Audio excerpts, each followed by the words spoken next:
तो तुमने कई वीडियोस देख लिए हैं, गूगल पर सर्च भी कर लिया है, लोगों से भी डिस्कस कर लिया है, खुद को खुश रखने के नए तरीके भी आजमा लिए, सब करके देख लिया, पर तुम वहीं के वहीं अटके हो। मतलब मूव ऑन नहीं हो पा रहा है, यादें पीछा ही नहीं छोड़ती, कहीं दिल ही नहीं लगता, ऊपर से परेशान रहते हो, फ्रस्ट्रेट होते हो, वो अलग है ना। तो एक सच कहूँ, तुम जितना मूव ऑन करने की कोशिश करोगे तुम कभी मूव ऑन नहीं कर पाओगे, क्योंकि जहाँ तुम्हें प्रेजेंट पर फोकस करना चाहिए वहाँ तुम बीते कल की बातों को, उन यादों को भुलाने की कोशिश में लगे रहते हो। इसीलिए तुम्हारी सारी कोशिशें बेकार हो जाती हैं, क्योंकि एंड ऑफ द डे तुम्हारा फोकस उधर ही है ना। देखो, पहली बात तो मूव ऑन का मतलब किसी को भुला देना नहीं होता।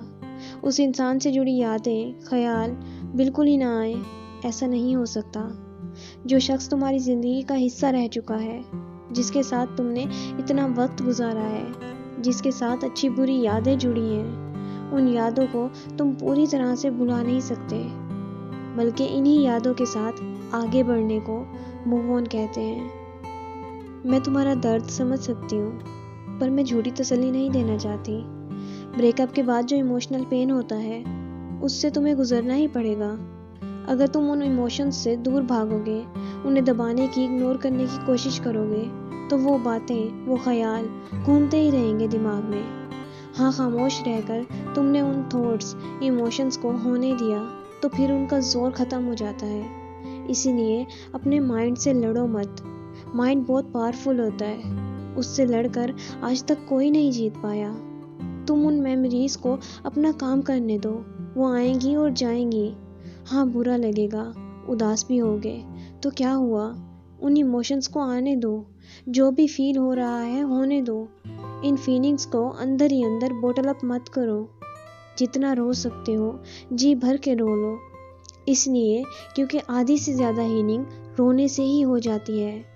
दिल हल्का सा हो जाता है, लेकिन उसके बाद खुद को नॉर्मल करने की कोशिश करो। खुद को समझाओ कि इट्स ओके, मेरी लाइफ ख़त्म नहीं हुई है। थोड़ा वक्त ज़रूर लगेगा इस दर्द से उभरने में, but I will be all right. क्योंकि दर्द से जल्दी बाहर निकलने का सिर्फ यही तरीका है कि उस पेन से डील करो। पर लोग यही नहीं करना चाहते। वो इसके बदले किसी टेम्परेरी चीज़ों का सहारा लेते हैं ताकि उन्हें वो दर्द महसूस ना हो। यही गलती वो करते हैं कि ब्रेकअप के बाद या तो दूसरे रिलेशनशिप में चले जाते हैं या फिर किसी गलत एडिक्शंस का शिकार हो जाते हैं, और नहीं तो वो अपने एक्स को जेलस फील कराने के चक्कर में किसी और के साथ मूव ऑन कर लेते हैं, ये दिखाने के लिए that I can stay without you, you are not the only person, in fact I am happier, more happier than before. वो सोचते हैं कि ये सब करके वो इस दर्द से बाहर आ सकते हैं, जबकि वो और ज़्यादा अंदर ही अंदर सफ़र कर रहे होते हैं। इसीलिए वो मूव ऑन नहीं कर पाते, क्योंकि उन्होंने उससे सबक नहीं लिया होता, सीखा नहीं होता कि ऐसा क्यों हुआ, कहाँ गलती हुई, क्या वजह रही होगी ब्रेकअप की। इसी वजह से उनके दूसरे रिश्ते में भी वही प्रॉब्लम्स होती हैं, फिर ब्रेकअप होता है। सो तुम ये गलती मत करना, बल्कि इस दौरान खुद को पूरा वक्त दो।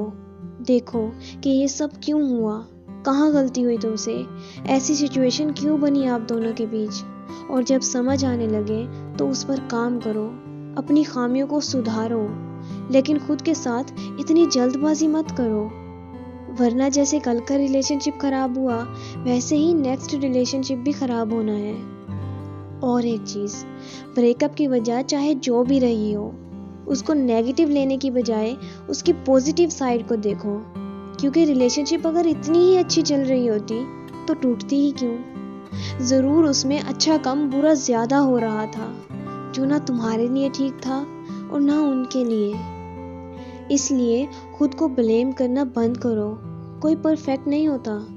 कुछ जगह पर अगर तुम सही हो तो कुछ जगह पर वो भी सही है, पर पूरी तरह से गलत कोई भी नहीं होता। ठीक है, वो उनका डिसीजन है कि वो रिलेशनशिप कंटिन्यू नहीं करना चाहते, इट्स फाइन। तुम भी तो यही चाहते हो ना कि वो खुश रहें अपनी लाइफ में। अगर वो दूर रहकर खुश हैं तो भी अच्छा है। अब तुम्हारी पूरी लाइफ किसी इंसान पर तो नहीं टिकी ना। जब वो आगे बढ़ गया ना अपनी लाइफ में, तो तुम क्यों वहीं रुके हुए हो? किसी के चले जाने से जिंदगी खत्म नहीं हो जाती। ठीक है, चोट लगी है, दर्द भी हो रहा है, पर इसका मतलब ये नहीं है ना कि तुम अपनी लाइफ के साथ अनफेयर रहो। तुम्हारे जो बाकी सपने और गोल्स हैं, उनका क्या? वो सब भी तो उतना ही ज़रूरी है। सिर्फ एक इंसान को अपनी लाइफ का सेंटर पॉइंट बना देना, ये बिल्कुल गलत है।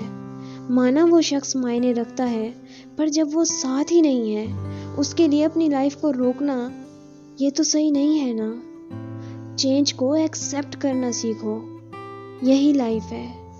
और ये माइंड जो डिस्ट्रैक्ट हो गया है, उसे सही डायरेक्शन दो, फिर से खुद पे फोकस लाओ। हाँ, एकदम से नहीं होगा, धीरे धीरे प्रैक्टिस से होगा, क्योंकि माइंड को आदत हो गई है उसकी। इसलिए उस हैबिट को तुम्हें नई आदत से रिप्लेस करना पड़ेगा। जैसे अच्छी बुक्स पढ़ो, अच्छी मूवीज़ देखो, बाहर घूमने जाओ, कुछ नया सीखो, अपने करियर पे फोकस करो, सही लोगों के साथ टाइम स्पेंड करो, हेल्दी खाना खाओ, फैमिली फ्रेंड्स के साथ टाइम स्पेंड करो। कहने का मतलब है कि थोड़ा सा अपना इन्वायरमेंट चेंज करो, तभी तो पुराना छूटेगा और कुछ नया होगा लाइफ में। वरना कितना भी मोटिवेशन देख लो या सुन लो, कुछ नहीं बदलेगा अनटिल अनलेस तुम रेडी नहीं होगे लेट गो करने के लिए। क्योंकि कहने को तो बहुत सी बातें कहते हैं लोग कि ऐसा कर लो, वैसा कर लो, but at the end of the day करना तो तुम्हें ही पड़ेगा। कोई नहीं आने वाला तुम्हारी लाइफ ठीक करने के लिए। लाइफ तुम्हारी है तो तुम्हें ही रिस्पॉन्सिबिलिटी लेनी होगी खुद की। यूँ सोचने और इंतज़ार करने में वक्त ज़ाया मत करो। लाइफ किसी के लिए नहीं रुकती, इसीलिए अपने दिल को मजबूत करो और खुद को फिर से एक मौका दो।